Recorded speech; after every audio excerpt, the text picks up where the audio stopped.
You're a superhero.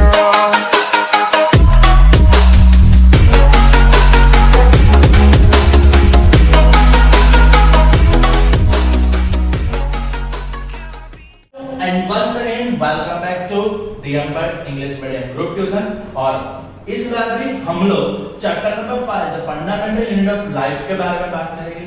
और बात करते करते साथ चलते चलते हमने मेन कंसेप्ट यानी मेन जो भी सब्सटेंस है वो हमने समझ लिया।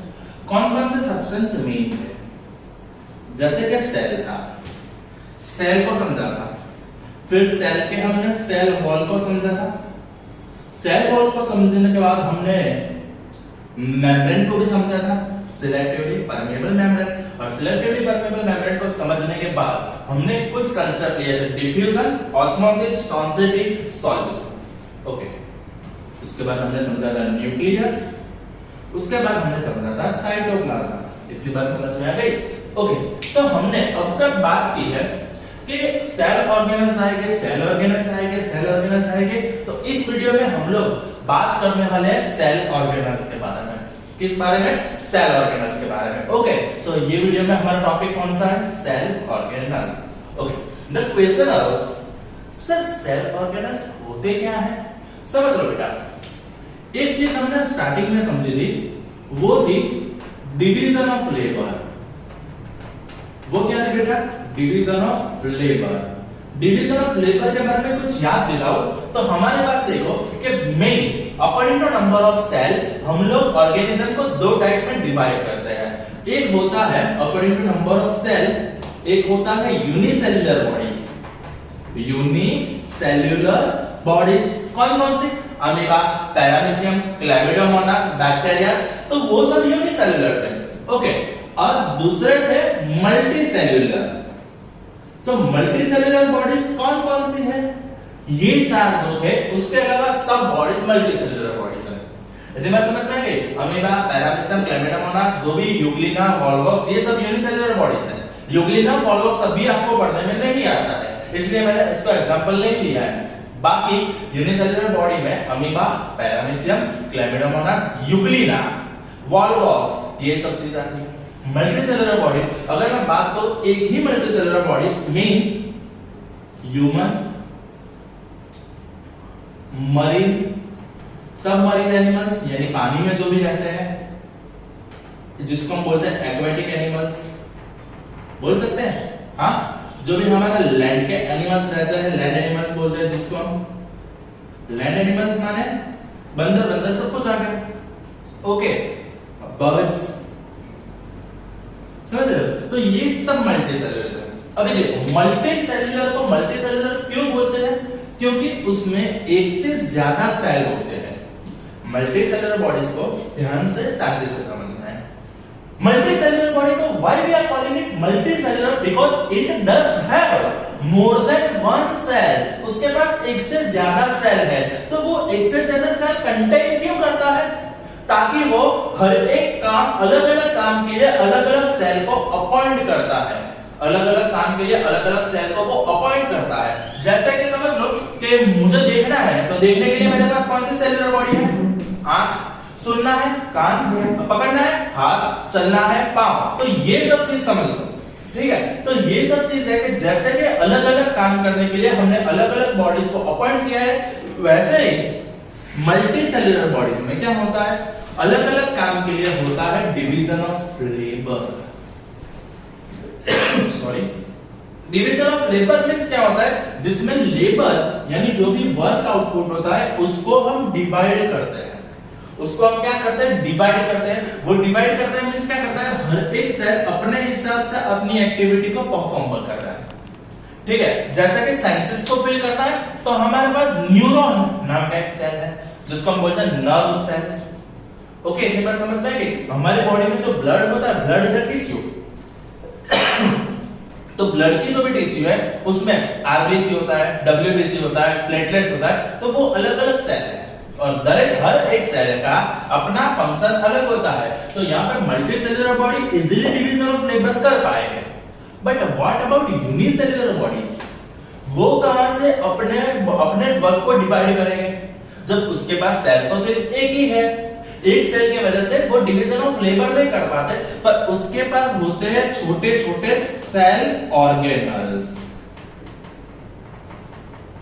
उसके पास क्या होता है? छोटे छोटे सेल ऑर्गेनल्स। और सेल ऑर्गेनल्स के हिसाब से वो हर एक काम अलग अलग सेल ऑर्गेनल्स को डिवाइड करता है। यानी यूनिसेलुलर बॉडी है, हाँ अमीबा है, अमीबा का कोई परफेक्ट शेप नहीं होता है, पर अमीबा के पास different types of cell organelles present है जो अपने हिसाब से अलग अलग काम करते हैं। इतने बात समझ में आ गई? ओके, तो सेल ऑर्गेनल्स क्या है वो हमें समझना है। तो देखिए सेल ऑर्गेनल्स में मेनली हमारे पास इतने टाइप के सेल ऑर्गेनल्स होते हैं। पहली बात समझ लो, सेल ऑर्गेनल्स किसके पास होते हैं? यूकैरियोटिक के पास होते हैं। प्रोकैरियोटिक सेल ऑर्गेनल्स को कंबाइन नहीं करते, कंटेंट में नहीं होता है। तो सबसे पहले यूकैरियोटिक सेल नाम के सेल के पास ही सेल ऑर्गेनल्स होते हैं। अब देखो ये जो है यूकैरियोटिक सेल का एनिमेशन है, जिसमें हम देख सकते हैं कि मेनली ये पूरा सेल है जो सेल बॉडी के अंदर ये सेंटर में है न्यूक्लियस, जो हमने पढ़ा था।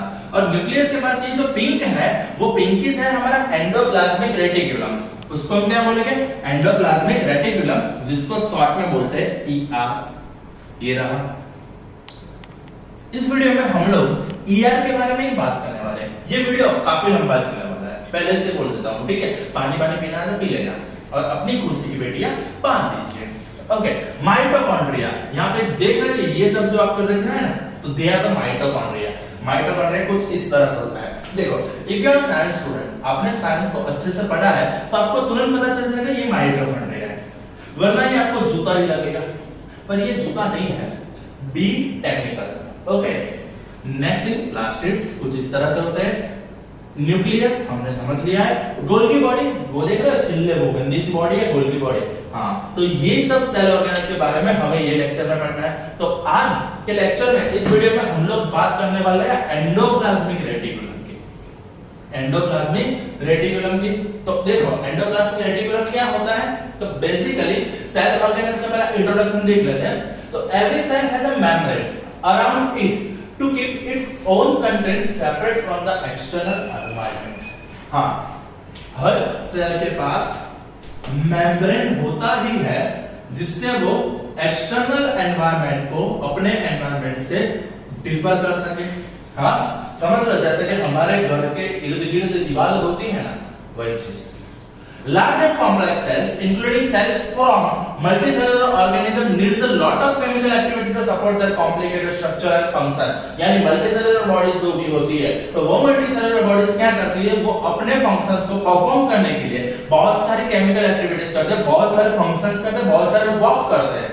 तो ये सब के लिए क्या होता है? To keep this activities of different kind separate from each other. हर एक एक्टिविटी को अलग रखने के लिए these cells use membrane bound brittle structures। membrane bound होते हैं। हाँ, यहाँ पे जो भी ऑर्गेनल्स पढ़ेंगे वो ऑर्गेनल्स सब membrane bound होते हैं, यानी उसके ऊपर एक membrane का लेयर तो होता ही है, याद रखना है। they are membrane bound vesicles और we can say membrane bound organelles। okay, चलो, This is one of the features of the eukaryotic cell that distinguish them from prokaryotic cell। Okay, some of these organelles are visible only with an electron microscope। हाँ, ये बात 100% आपको समझनी है। अगर cell organelles को आपको देखना है ना, तो सेल ऑर्गेनल्स को देखने के लिए आपको चाहिए इलेक्ट्रॉन माइक्रोस्कोप। क्या चाहिए होगा आपको? Electron microscope. क्यों? देखो, सबसे पहले रॉबर्ट हुक ने सेल्फ डिजाइन्ड माइक्रोस्कोप बनाया था। तो जो सेल्फ डिजाइन माइक्रोस्कोप था उसमें उसने सेल की बॉडीज देखी थी। अभी देखो हम क्या कर रहे हैं? सेल की बॉडी को काफी डीप में जाके काफी जूम करके देख रहे हैं। तो सेल ऑर्गेनल्स तो सेल से भी छोटे हैं, बिकॉज़ सेल के अंदर सेल ऑर्गेनल्स होते हैं, वो छोटे-छोटे सेल ऑर्गेनल्स होते हैं। तो उसकी वजह से क्या होता है? उसको देखने के लिए हमें इलेक्ट्रॉन लेवल के माइक्रोस्कोप की जरूरत रहती है। इतनी बात समझ में आएगी? ओके, पक्का ना? सो अब देख लो, हमारे पास सेल ऑर्गेनल्स, फिर से याद दिला दो कौन कौन से व्यक्ति हमारे पास सेल ऑर्गेनल्स है। So some important example of the cell organelles which we will discuss now is endoplasmic reticulum, ER, जो यहाँ पे न्यूक्लियस के साथ में बंधा हुआ है। ये देख रहे हो, ये जो गोल स्ट्रक्चर है दैट इज आवर न्यूक्लियस, और उसके साथ जो भी है that is our endoplasmic reticulum. Golgi apparatus, Golgi body, lysosomes इसके साथ ही कनेक्टेड होते हैं, समझा होगा। माइटोकॉन्ड्रिया ये रहा, प्लास्टिड्स और vacuoles, they are important because they carry out some very crucial functions in the cell। यानी समझ लो कि यूनिसेलुलर बॉडी या तो मल्टीसेलुलर बॉडी, पर हर बॉडी में ये सब ऑर्गेनल्स अपने हिसाब से काम करते होते हैं। इतनी बात समझ में आ गई? ओके, तो आज के इस लेक्चर में हम सेल ऑर्गेनल्स का इंट्रोडक्शन सिर्फ इतना ही रखेंगे। इसके बाद के लेक्चर में मैं आपको पढ़ाऊंगा एंडोप्लाज्मिक रेटिकुलम। ओके, यहाँ तक पढ़ लो, समझ लो, शांति से वीडियो को पॉज कर लो और एक बार प्रिपेयर कर दो। Okay, thank you, that's it from my side.